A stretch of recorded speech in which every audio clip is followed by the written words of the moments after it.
সৌতির প্রতি শৌনকাদি ঋষিগণের প্রশ্ন। শৌনকাদি মুনিগণ নৈমিষ কাননে ১২ বৎসর যজ্ঞ করে এক মনে। লোমহর্ষণের পুত্র সৌতি নাম ধর, ব্যাস উপদেশে সর্বশাস্ত্রেতে তৎপর। ভ্রমিতে ভ্রমিতে গেলা নৈমিষ কাননে, শৌনকাদি মুনি যজ্ঞে রত যেইখানে। মুনিগণে প্রণমিল সুতের নন্দন, আশীর্বাদ করি তারা দিলেন আসন। আসনে বসিলে সৌতি কন মুনিগণ, কোথা হতে হইল সৌতি তব আগমন? কোথায় বা এতকাল করিলা যাপন? সবিস্তারে কহ, সবে করিব শ্রবণ। মুনিগণ প্রশ্ন শুনি সুতের কুমার, সবিনয়ে করপুটে কহেন বিস্তার। মহারাজ জন্মেজয় পরীক্ষিত পুত্র, সর্পকুল বিনাশার্থে কৈলা সর্পসত্র। সেই যজ্ঞে মুনিশ্রেষ্ঠ শ্রী বৈশম্পায়ন, ব্যাস বিরচিত কথা করান শ্রবণ। বিস্তারে শ্রবণ করে ভারত আখ্যান, যাহার শ্রবণে নর পায় দিব্যজ্ঞান। নানা তীর্থ পর্যটন করি অবশেষে, উপনীত হইয়াছি তোমা সবা পাশে।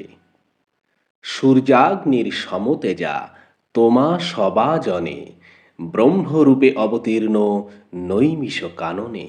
ধর্ম ইতিহাস কিংবা পুরাণ কাহিনী, শ্রবণে মানস কিবা কহ মহামুনি।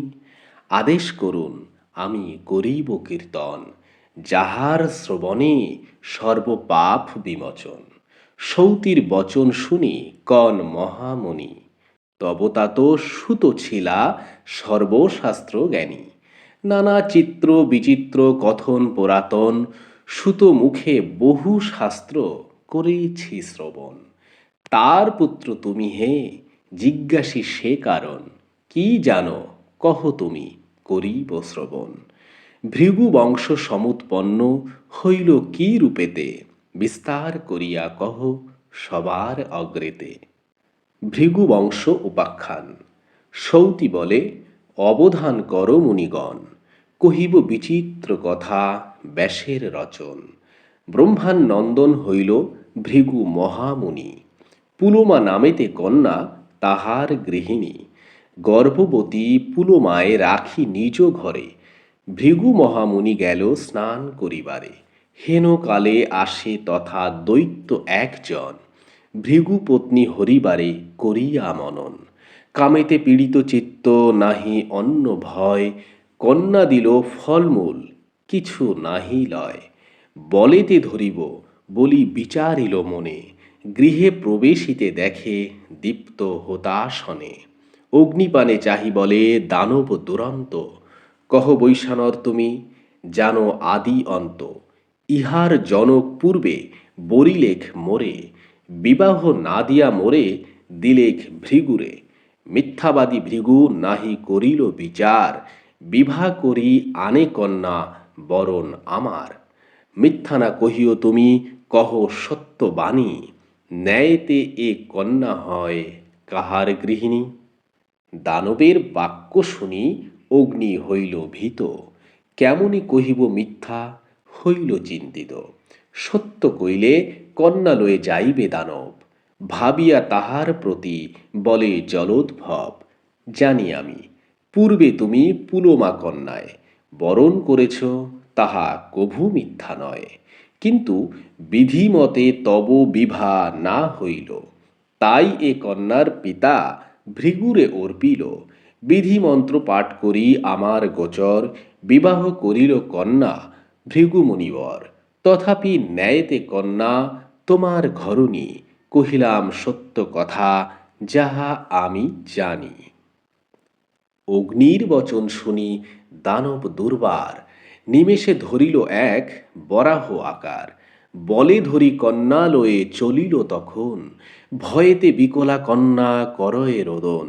গর্ভেতে আছিল পুত্র ভৃগুর ঔরসে, রাক্ষসের অত্যাচারে তবে মহারোষে। দ্বিতীয় সূর্যের প্রায় হইল বাহির, চবন নামেতে খ্যাত সেই মহাবীর দৃষ্টিমাত্রে ভৃগুপুত্র দানব দুর্জনে সেই দণ্ডে ভস্মীভূত কইল তপবনে।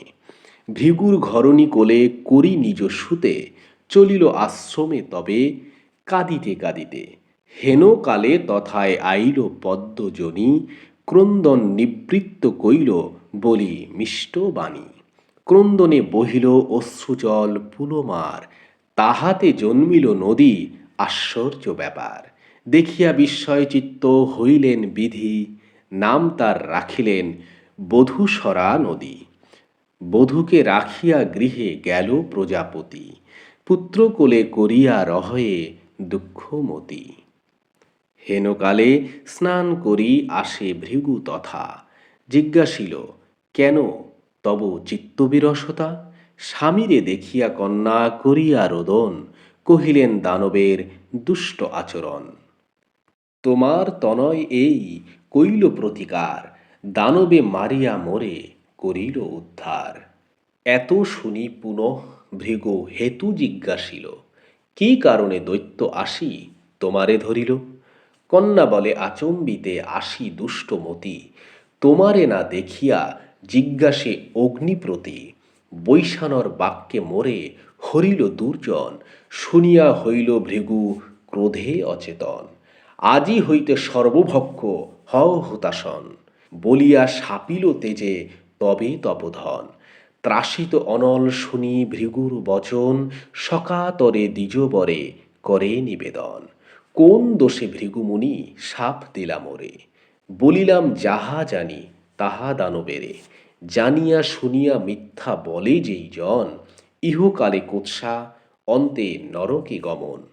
উভয় সপ্তম কুল নরকে প্রবেশে জানিয়া আমারে শাপ দিলা বিনা দোষে। মোর মুখে দিলে তৃপ্ত দেব পিতৃগণ অনুচিত শাপ মোরে দিলা কি কারণ। এত বলি বৈশানর দেবগণ লইয়া ব্রহ্মারে সকল কথা নিবেদিল গিয়া। ব্রহ্মা বলে অগ্নি দুঃখ না ভাবো মানসে সকলই হইবে শুদ্ধ তোমার পরশে। ব্রহ্মার বচনে অগ্নি সন্তুষ্ট হইয়া পুনরপি জগতেতে ব্যাপিল আসিয়া।